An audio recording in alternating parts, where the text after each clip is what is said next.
triangles. That is 34 felony counts here, all guilty. This was a rigged, disgraceful trial. The real verdict is going to be November 5th by the people. Breaking news, former President Trump found guilty on all 34 felony counts of falsifying business records. From the next steps in his sentencing to the potential impacts on the 2024 presidential election, new insight into this historic verdict. And for the first time in history, a former president of the United States has been found guilty of felony crimes. An hour ago, a New York jury found Donald Trump guilty on all 34 counts of falsifying business records. Right now, we have complete coverage of this breaking news. Thanks for joining us. I'm Lena Tillett. And I'm Dan Haggerty. Let's get you some of the key information that we know right now. So after 9.5 hours of deliberations, the jury convicted Donald Trump on all 34 felony crimes. The jury found him guilty of falsifying business records in a scheme to illegally influence the 2020 election through hush money payments to Stormy Daniels. Sentencing day will be July 11th at 10 a.m., and that is just 4 days before the start of the Republican National Convention. The president did speak after the verdict came down, calling it and the entire process a disgrace. North Carolina GOP. This was a disgrace. This was a rigged trial by a conflicted judge who was corrupt. It's a rigged trial, a disgrace. They wouldn't give us a venue change. This was done by the Biden administration in order to wound or hurt an opponent, a political opponent. And I think it's just a disgrace. And we'll keep fighting. We'll fight till the end. The NC GOP putting out a statement saying the lawfare perpetrated by far-left Democrats, from President Biden down to Manhattan District Attorney, has reached its inevitable sad conclusion. Today's sham verdict is a stain on the rule of law and a grotesque attack on President Trump, his family, all citizens who value due process. Here in the WRAL Live Center, we continue to monitor a number of feeds that are coming out of New York, including the feed that is following the former president's motorcade. We have the full screen here. The former president's motorcade is in traffic right now as it has left the courthouse after about an hour. It was about an hour after that verdict was read. That's when the former president left the courthouse. He's in his motorcade now, and we're working to find out if he's on his way to Trump Tower in New York or if he's headed to the airport. He does not have any restrictions at this point. It is not clear that he has any restrictions on where he has to be up until that July 11th sentencing. That's when the judge will sentence on all 34 counts. Again, those sentencings range from probation up to multiple years in prison on each of those 34 counts. We'll continue to monitor the motorcade and other reaction as it continues to pour in here to the WRAL Live Center. All right, Brett, thanks so much. Joining me now to unpack this historic decision, this historic verdict, is political science professor David McLennan. Thank you so much for being here. So this is a resounding victory, certainly for the prosecution, for Republicans and those who support the former president. They believe this entire case was politically motivated. How should we be looking at this outcome? Well, I think depending on where you sit, I think for the average American, they look at a jury trial made up of jury by peers. This is a legitimate trial with a legitimate outcome. We're going to hear political spin from President Trump and his surrogates. So I think for a large number of Americans, they're going to see it exactly like President Trump described it. And that's what we're going to hear from now until Election Day. One half of the country talking about an illegitimate process, and the other half talking about this is like every other trial. There's also this third of this country, though, that said that they don't feel necessarily comfortable voting for someone who's been convicted of a felony.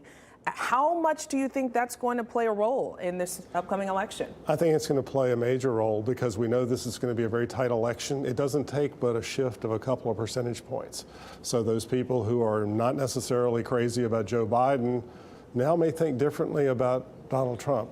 So in a close election year, in a close election state like North Carolina, we'll be looking at polls from now until Election Day to see what the impact is going to really be.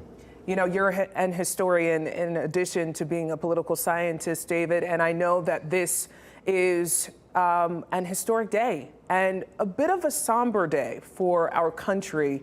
How are you taking in such an outcome? It's a serious day, as you said. I mean, you know, 235 years of American history, we've never had a president, a former president, put on trial. We saw that for the first time, or convicted.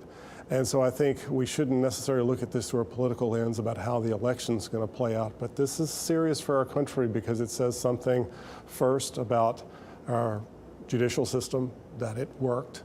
But second of all, it's a sad day because a president of the United States, a former president, has now been convicted and could potentially serve a sentence like any other convicted felon. Do you see any elected Republican officials abandoning Trump as a result of this conviction, or are they behind him 100%? It's pretty unanimous, but Mo Brooks, a Republican out of Alabama, just tweeted out that now that the former president's been convicted, it's time for Republicans to consider replacing him. I don't think that's going to happen. We're too close to the election, but it may start chipping away like that. We may start hearing at least a few voices like that. It's interesting, again, that the sentencing date, July 11th, just 4 days before the Republican National Convention, where he is the presumptive nominee for president. It was going to be wild to begin with, but now with sentencing just a few days before the convention starts, it's hard to even imagine what the convention will be like, both with Trump supporters and how riled up they'll be, and also protesters who are protesting against former President Trump. So I wouldn't want to be in Milwaukee. Thank you so much for your insight. I appreciate it. Thank you. David? Dan? You know, it's interesting to look forward to that day, that sentencing day on July 11th. Again, just a couple of days before the Republican nomination is set to be made for the race in 2024. And the question becomes, what will that sentence look like? Of course, there is a spectrum from probation all the way to jail time. And we put this question to NC Central law professor Irving Joyner. Here's what he had to say. These are 34 convictions to felony charges. That's a pretty heavy load for the judge to have to deal with. And I would think that in a situation like this, and given the magnitude of these charges, that there will be active sentences imposed by the judge in this case. So each of the 34 felony charges carries up to $5,000 in fines and a 4-year prison sentence on the max end. But again, whether Trump will go to prison is entirely the judge's call. We continue to get a lot of different comments and reaction to this historic verdict. Let's go back to Brett Neese with some of that in the Live Center. Brett.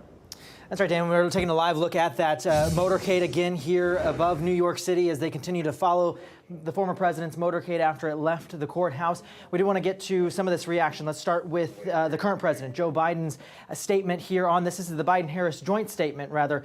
In New York today, we saw that no one is above the law. Donald Trump has always mistakenly believed he would never face consequences for breaking the law for his own personal gain. But today's verdict does not change the fact that the American people face a simple reality. There is still only one way to keep Donald Trump out of the Oval Office, at the ballot box. Convicted felon or not, Trump will be the Republican nominee for president. So that is the joint statement there from President Biden and the Vice President Kamala Harris. We do have a couple of other statements, including from Senator Tom Tillis. He is shocked by the verdict, considering that this case should have never been brought forward. That is his tweet there. Senator Ted Budd putting out this as well. Today's verdict is a total disgrace. So you can see the juxtaposition on both sides of the aisle after this verdict was read, guilty on all 34 felony counts. We'll continue to monitor these reactions here in the Live Center. And we will certainly be getting much more reaction on NBC Nightly News with Lester Holt. You will want to watch that. Also, coming up in this newscast, the teenager charged in the death of Southeast Raleigh High School magnet student will be tried as an adult. Up next, the Wake County District Attorney explains this move. Also, a wave of support for the Garner family killed in a car crash on Memorial Day. We will hear from